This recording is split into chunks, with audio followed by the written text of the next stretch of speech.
নগাপন্থাত AIUDF দলৰ বিশাল গণসমাৱেশত আমিনুল আৰু আজমলৰ নিৰ্বাচনী প্ৰচাৰ। নগাঁও লোকসভা সমষ্টিৰ লাহৰীঘাটৰ নগাপন্থাত আজি AIUDF দলৰ বিশাল নিৰ্বাচনী সভা। নগাঁও লোকসভা সমষ্টিৰ AIUDF দলৰ প্ৰাৰ্থী তথা বিধায়ক আমিনুল ইছলামৰ হৈ নিৰ্বাচনী প্ৰচাৰ চলাই দলটোৰ সুপ্ৰিমো মৌলানা বদৰুদ্দিন আজমলে। AIUDF দলৰ প্ৰাৰ্থী আমিনুল ইছলাম কংগ্ৰেছ বিজেপি দলৰ প্ৰাৰ্থী নকল টুপি পিন্ধা মানুহ বুলি তীব্ৰ সমালোচনা কৰাৰ লগতে নকল টুপি সলনি কলিমা পঢ়িবলৈ আহ্বান জনায়। ইপিনে দলটোৰ প্ৰধান মৌলানা বদৰুদ্দিন আজমলেও কংগ্ৰেছ বিজেপিৰ প্ৰাৰ্থীক পৰোক্ষভাৱে গালি সপনি দিয়ে।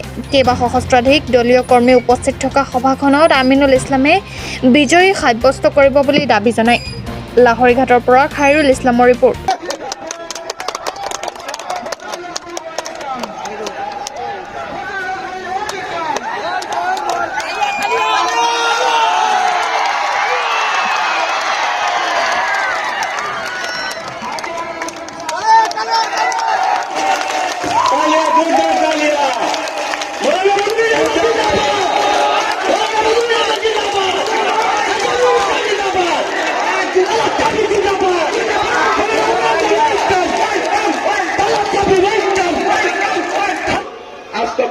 তারা নিজের বাড়ি করে যাবে পেত না, আর তারা এই শিবিরে থেকে থেকে বইছে মরত মানুষ বাড়িতে বেড়াচ্ছেন না।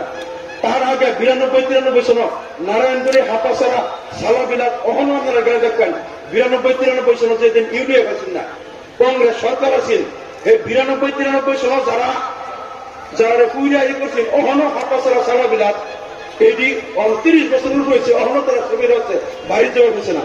এই দিন যদি ইউডিএফ থাকতো 92-93 সন এই মানুষটি শিবিরে থাউনি লাগে না, এটা এই সময় তারা বাড়ি ঘর ফিরে দেওয়া হইতো যদি ইউডিএফ দলটা থাকতো। এই সময় কংগ্রেস সরকারে এই কামটা করছে। জিন্দাবাদ জিন্দাবাদ জিন্দাবাদ, শরীয়ত জিন্দাবাদ জিন্দাবাদ জিন্দাবাদ, বদরুদ্দিন আজমল জিন্দাবাদ জিন্দাবাদ জিন্দাবাদ, চাবি জিন্দাবাদ জিন্দাবাদ জিন্দাবাদ, হিন্দ বাংলাদেশ কয় এই সরকারের ক্যাবিনেট মন্ত্রীর পৰা আৰম্ভ কৰি নেতা পাল্লালৈকে সকলোৱে আমাৰ বাংলাদেশ বুলি কয়। আজি মই আহ্বান জনাইছো মাননীয় মুখ্যমন্ত্ৰী মহোদয়, কোনোদিনে আৰু বাংলাদেশী কোৱা নহয়। আমাক সহবাস কৰা মুছলমান মানুহখিনি খিলঞ্জীয়া মুছলমান, এই কথা আপুনি প্ৰকাশ কৰি তাৰপিছত মিয়াৰ ওচৰত আহি আপোনালোকে ভোট বিচাৰক। গতিকে আমি শ্ৰদ্ধাৰ জনসাধাৰণক অনুৰোধ জনাইছো, সাধাৰণ সম্পাদক মৌলানা আব্দুল মতিন চাহাব, সন্মানীয় কেন্দ্ৰীয় কমিটি, জিলা কমিটি ও সমষ্টি কমিটিৰ বিষয়ববীয়াসকল আৰু আজিৰ বিহাল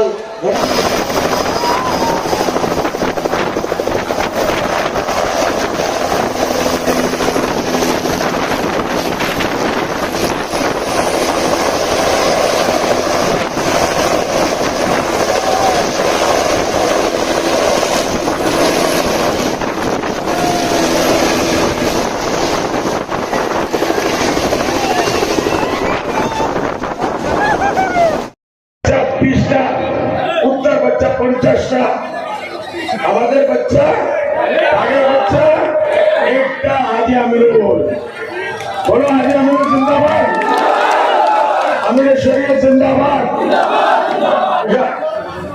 আমি বলতেছি ওইদিন পয়সা লো দিলে লো, এটা আমাদের প্রাপ্য 65%। পয়সা কংগ্রেসের, পয়সা বিজেপি, আর ভোট তারা যাবে। বলো তারা যাবে, আবার বলো তারা যাবে।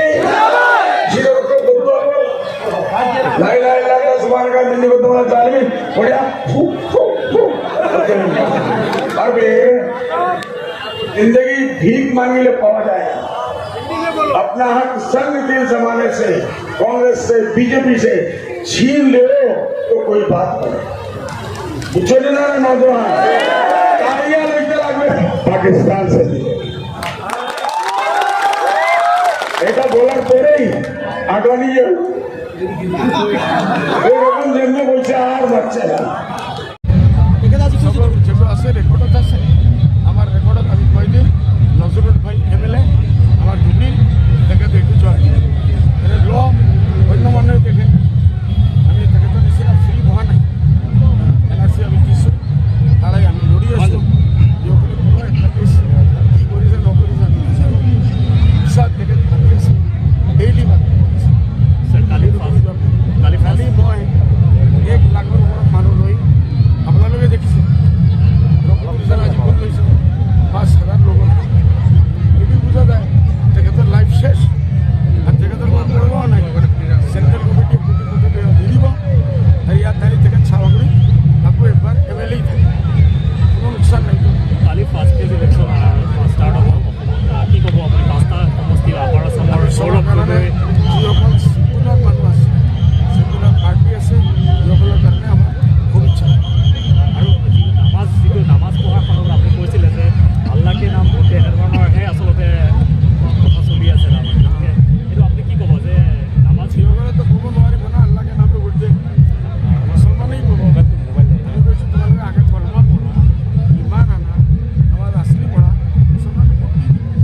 গতিকে আল্টিমেটলি আপুনি কংগ্ৰেছকে জয় কৰিব কৈছে নেকি?